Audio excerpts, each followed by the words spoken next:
नमस्कार everyone. I hope सबने दिवाली अच्छे से मना ली होगी, है ना। अपना वेकेशन एंजॉय किया ना दिवाली में। ओके, आई होप कि सब ठीक हो। ठीक है, ओके। आज का जो चैप्टर है चैप्टर नंबर 14, छोटा रोबोट हमारा दोस्त, है ना। ये चैप्टर हमारा टर्म 2 का है जो हम आज से स्टार्ट कर रहे हैं। विज्ञान के अनेक आविष्कार है जिनमें से रोबोट का आविष्कार अद्भुत है। आओ बच्चों के साथ रोबोट की इस दोस्ती की काल्पनिक कहानी को पढ़े। ये जो कहानी है वो रोबोट और बच्चे की है कि कैसे एक रोबोट है वो बच्चे का अच्छे से सबसे अच्छा दोस्त बन जाता है ना। तो ये कहानी में ये पूरी तरह काल्पनिक, रियल में कोई रोबोट है वो सच्ची में कोई बच्चे का दोस्त नहीं हो सकता। बट ये हमें सिर्फ सोचना है, काल्पनिक करना यानी सोचना। ठीक है। गुनगुनाओ तथा रोबोट का स्टिकर चिपकाओ। रोबोट तो है मित्र हमारा, करता सारे काम हमारे। जो हम कहते वही है करता, सब कुछ करता बिना विचारे। न कुछ खाता न कुछ पीता, नहीं करता है आराम। ना ही फक्र किसी में करता, सबको समझे एक समान। ये कविता की जो पंक्तियां हैं वो सिर्फ रोबोट के बारे में बताई है। यहाँ पे जो खाली बॉक्स है वो रोबोट का चित्र है, जहाँ इस स्टिकर को आपको यहाँ पे लगाना है। ये स्टिकर आपको आपकी टेक्स्ट बुक के पीछे ऑलरेडी दिया हुआ है, वहां से आप यहाँ पे चिपका सकते हैं। ये जो है रोबोट तो है मित्र हमारा, करता सारे काम, यानी कि रोबोट हमारा सबसे अच्छा दोस्त होता है। वो हमारा सारा काम करता है।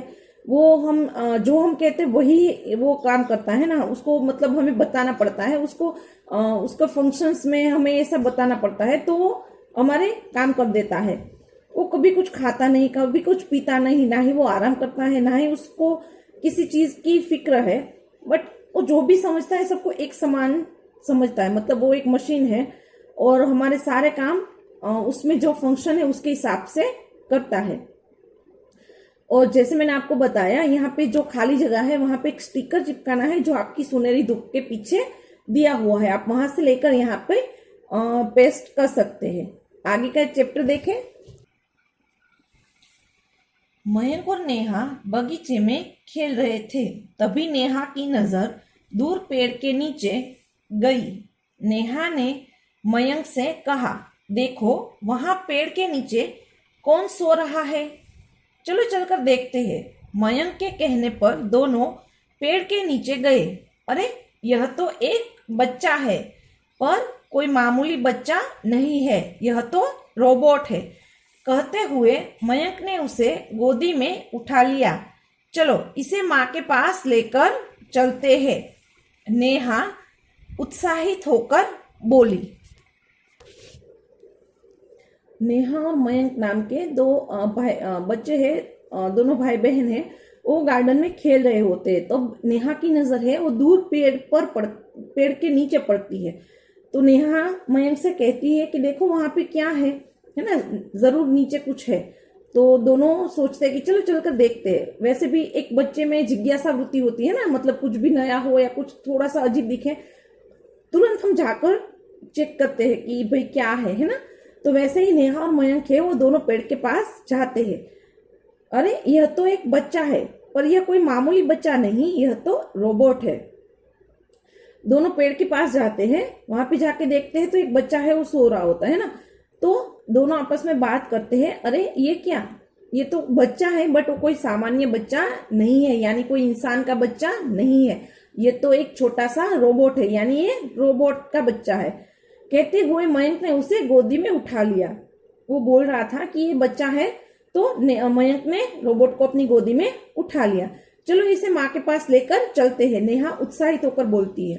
नेहा है वो मयंक को बताती है कि चलो इस रोबोट के बच्चे को हम मम्मा के पास यानी हमारी माँ के पास हमारे घर लेकर चलते हैं।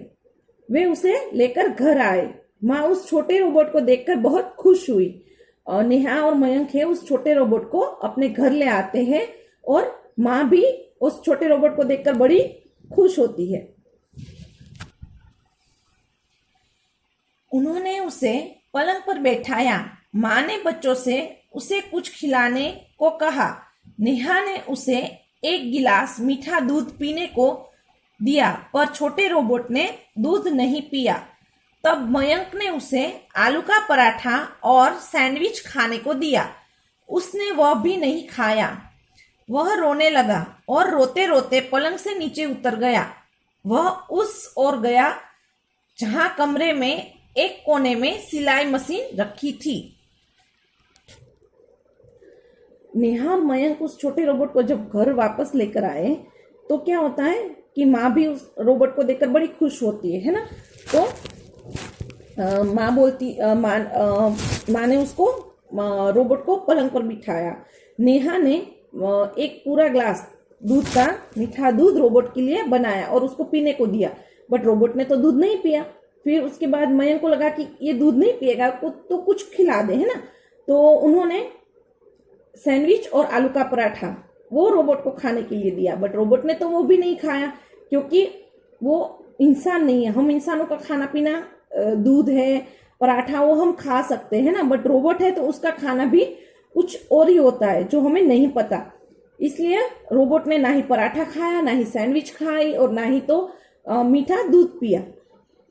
अब क्या होता है, वो रोने लगता है।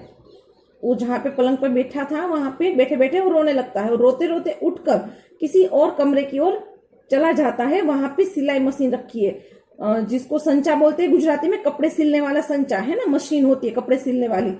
मोस्टली घर में मम्मी दादी नानी यूज करती है वो वाली। तो वो सिलाई मशीन रखी थी, उस कमरे में वो पहुंच गया। उसने वहां एक डिब्बी में रखी सारी सुइयां खा ली। उसने मशीन के तेल की पूरी बोतल पी ली। अब पेट भरने पर वह खुश नजर आ रहा था। फिर वह बच्चों के साथ बाहर खेलने चला गया। बच्चे वहां गेंद से खेल रहे थे। वह भागते हुए एक चुटकी में उनकी गेंद उठा लाता था। उसने वहां बच्चों को अनेक करतब दिखाए। बच्चों को उसके साथ बहुत मजा आया। अब क्या होता है, जैसे वो दूसरे कमरे में जाता है जहां पे सिलाई मशीन रखी थी, है ना, जैसे हमने अभी बात की।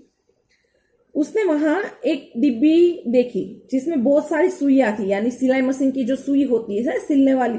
तो एक डिब्बी में बहुत सारी सुइयां भरी हुई थी, तो वो सारी सुइयां उसने खा ली। उसके पास ही मशीन में ऑयलिंग करने के लिए एक तेल की बोतल भरी पड़ी थी वहां पे, तो वो उसने पी ली। अब पेट भरने पर वो बहुत खुश नजर आ रहा था। जैसे मैंने आपको पहले बताया, वो रोबोट का बच्चा है, वो पराठा दूध नहीं खाता, उसका खाना कुछ और है। तो रोबोट का खाना क्या था, सारी सुइयां खा ली और तेल की पूरी बोतल थी वो पी ली। अब उसका पेट भर चुका था, क्या, क्योंकि उसको उसका मनपसंद खाना जो वो खा सकता था, है ना, वो उसको मिल चुका था। तो अब वो बहुत खुश नजर आ रहा था। फिर वह बच्चों के साथ बाहर खेलने चला गया, क्योंकि नेहा और मयंक उसके साथ खेलना चाहते थे, है ना, और वो भी मयंक के साथ नेहा के साथ खेलना चाहता था। तो तीनों गार्डन में वापस खेलने चले जाते हैं। वह भागते हुए एक चुटकी में उनकी गेंद उठा लाता था। वहां उसने बच्चों को अनेक करतब दिखाए। करतब यानी कारनामे। वो रोबोट है, हम इंसानों से बहुत तेजी से वो काम करता है। जो काम आधा एक घंटे में करता है वो चुटकी बजा के कर लेता है ना। तो उस जैसे ही बॉल से खेल रहा था, गेंद यानी बॉल से खेल रहा होता है, तो वो क्या करता है, चुटकियों में यानी मिनटों में, थोड़ी मिनट में बॉल वापस ले आता है। तो नेहा और मयंक को भी बड़ा अच्छा लगता है रोबोट के साथ खेलने पर। और वो अपने करतब दिखाता है। करतब यानी कारनामा। तो वो अपने जो उसको जितने जितने स्टंट आते हैं, है ना, तो वो सारे करके दिखाता है। रोबोट को बच्चों के साथ खेलने में बड़ा मजा आता है। यहाँ तक हम चैप्टर रखते हैं, बाकी का आगे का चैप्टर हम नेक्स्ट वीडियो में देखेंगे। तब तक के लिए बाय बाय।